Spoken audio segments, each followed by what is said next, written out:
हाथ में। अद्वैत आचार्य ने बोला, अगर मेरे कृष्ण भगवान नहीं आएंगे गोलोक से स्वयं, तो मैं सब पापियों का गला काट दूंगा। तो भगवान कृष्ण भी डर गए अद्वैत आचार्य से। अद्वैत आचार्य ने बोला, मैं सबको सुदर्शन चक्र से गला काट दूंगा। तो भगवान ने निश्चय किया। अद्वैत का हुंकार गोलोक धाम तक पहुंच गया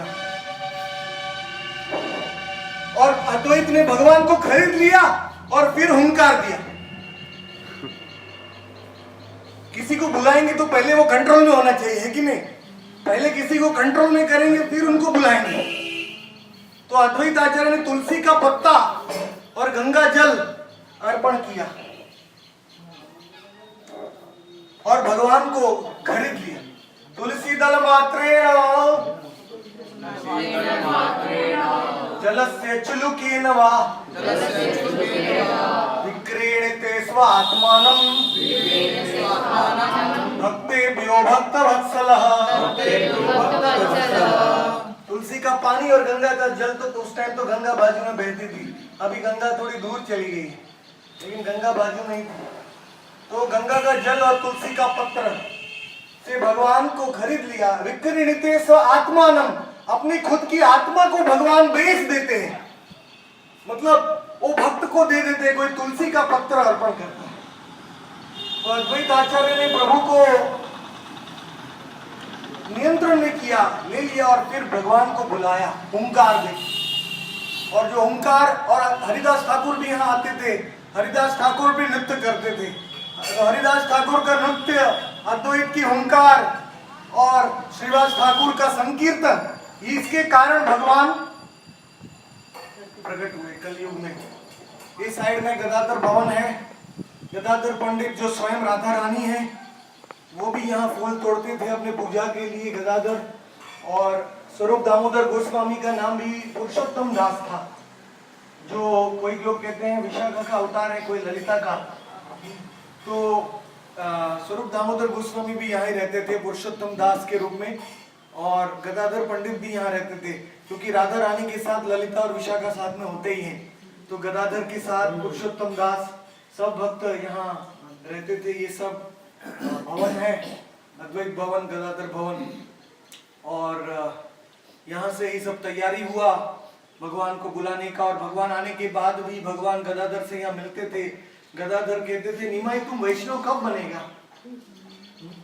निमाई बोलते, जब मैं वैष्णव बनूंगा ना तो पूरे तीनों लोगों को उद्धार करूंगा समय आने पे। तो गदाधर और अद्वैत भी प्रतीक्षा कर रहे थे और उन्होंने ये भगवान को यहाँ से बुलाया है। और भगवान ने अपने परम भक्तों को पहले ही जन्म लेने के लिए बोल दिया, क्योंकि जब भक्त बुलाएंगे तभी भगवान आएंगे। इसलिए भगवान पहले नहीं आते हैं, भगवान के भक्त पहले आते हैं। तो इसलिए अद्वैत आचार्य शांतिपुर में रहते थे। पहले वो दूसरे गांव में रहते थे, 5 साल के थे। उनके पिताजी का नाम कुएर पंडित था। कुएर जी आप जानते होंगे, इंद्र के खजांची थे। तो कुएर जी पूरे ब्रह्मांड की संपत्ति को चलाते हैं। तो कुएर जी ने महादेव जी के महान भक्त कुएर जी ने महादेव को प्रार्थना किया, हे शंकर, हे महादेव, मुझे आप पुत्र के रूप में चाहिए। तो महादेव ने बोला, कलयुग में कुएर को तुम मेरे पिताजी बनोगे और मैं अद्वैत आचार्य बनूंगा। बोलो हर हर महादेव, हर हर महादेव, शिव भगवान की जय। तो भक्त आ गए।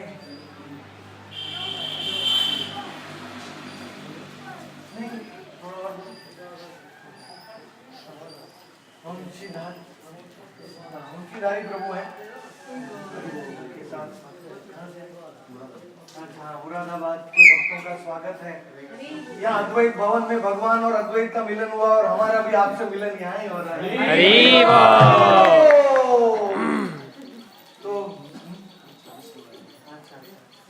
बहुत बहुत भाग्यवान है कि आपको प्रभु जी नवद्वीप धाम, सबसे गुप्त ये धाम है पूरे भारतवर्ष में, पूरे ब्रह्मांड में। यहाँ कोई नहीं जानता, बहुत कम लोग आते हैं।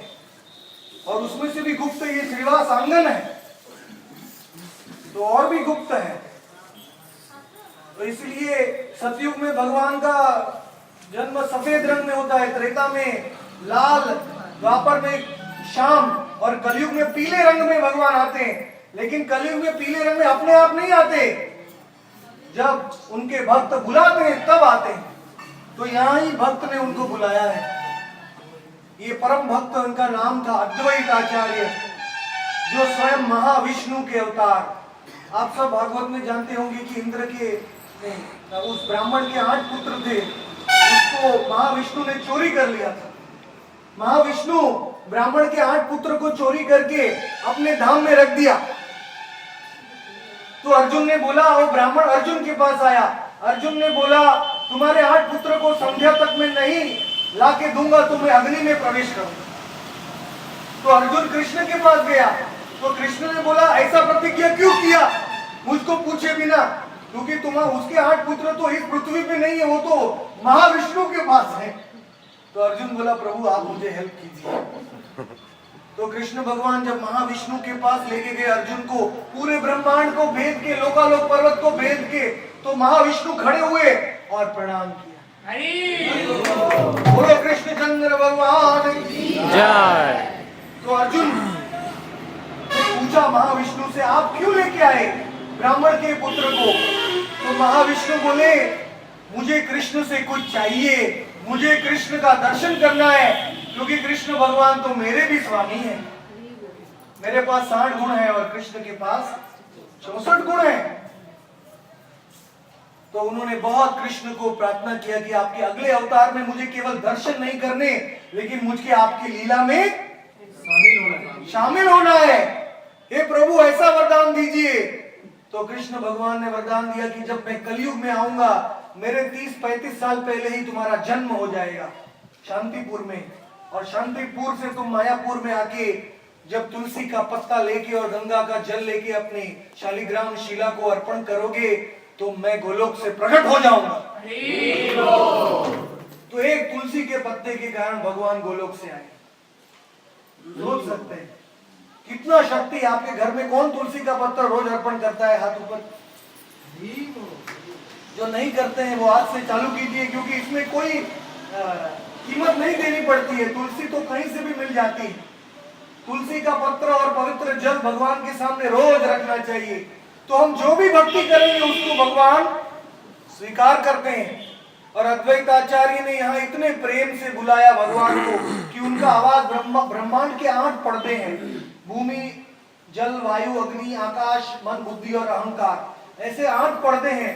उनका आवाज ब्रह्मांड के 8 पर्दों को भेद के, वैकुंठ को भेद के, अयोध्या को भेद के, द्वारका को भेद के, मथुरा को भेद के गोलोक में पहुंच गया उनका आवाज।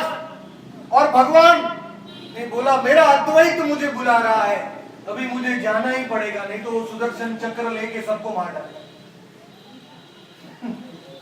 क्योंकि वो विष्णु है, अद्वैत आचार्य विष्णु थे। तो भगवान ने बोला, कलयुग में कोई हथियार नहीं लेने वाला हूं मैं पापियों की पाप प्रवृत्ति को खत्म करने वाला हूं। और मैं मेरे शरीर के सौंदर्य से सोने का शरीर लेके आऊंगा, राधा का भाव में आऊंगा। तो मेरे सौंदर्य से मैं सब जीवों का उद्धार करूंगा, और मेरे नाम से सब जीवों का उद्धार करूंगा। और जो इन दोनों से भी बच जाएंगे, उनका उद्धार करने के लिए मेरे पार्षद आएंगे, मेरे भक्त गांव गांव में जाएंगे। जैसे प्रभु जी सब जगह में जाएंगे और मेरे सब जीवों को मेरी भक्ति देंगे। तो ये गौरांग के भक्त सारे पृथ्वी में धीरे धीरे बढ़ रहे हैं, अपने अपने क्षेत्रों में सबको वैष्णव बना रहे हैं।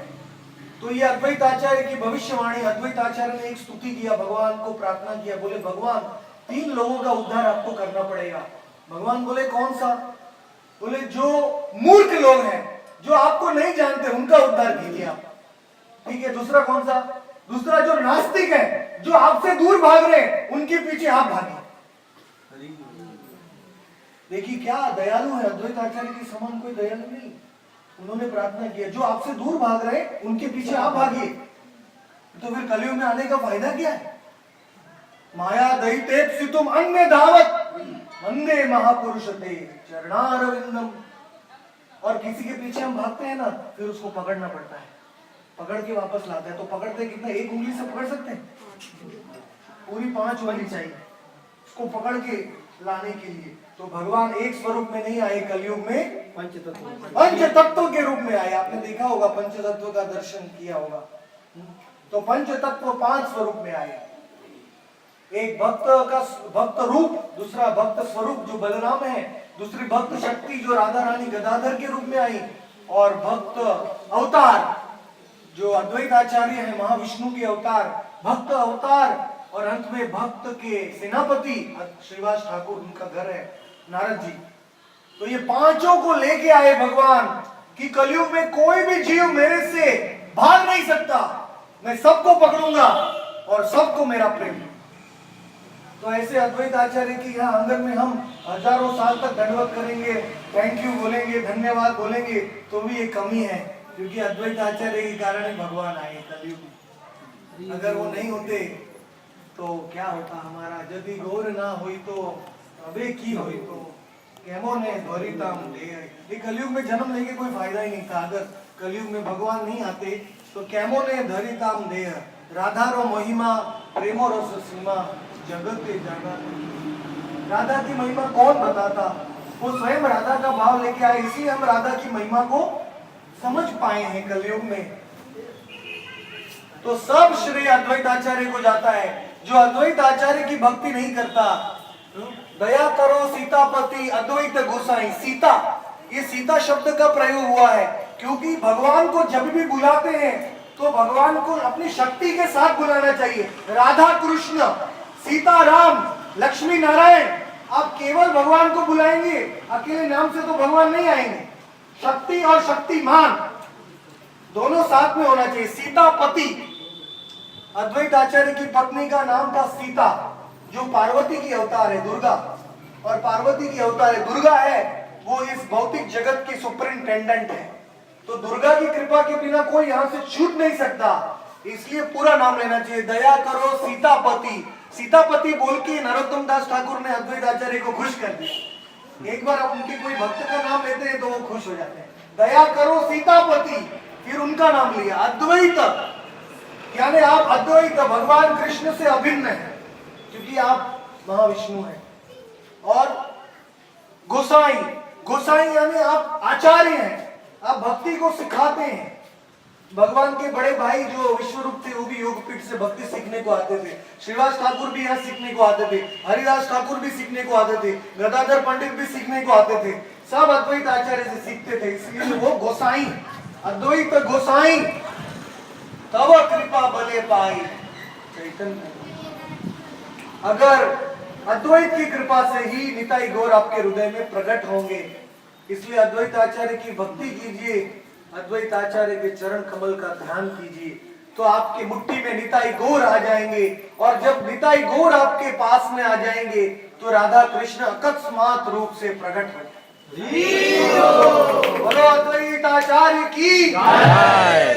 तो सब दिल्ली के भक्त, चेन्नई के भक्त, मुरादाबाद के भक्त, वो क्या आप लखनऊ के भक्त हैं इसलिए आप मुरादाबाद बोल रहे हैं। तो सब भक्त को, और कौन कहां से आए? मुंबई के, मुंबई के भक्त, सब लोगों को, चेन्नई, सब भक्तों को ये मैं प्रार्थना करता हूँ कि सबको कृष्ण प्रेम मिले और सबको अद्वैत आचार्य की हुंकार हृदय में सुनाई दे। बोलो निताई गौर प्रेमानंद।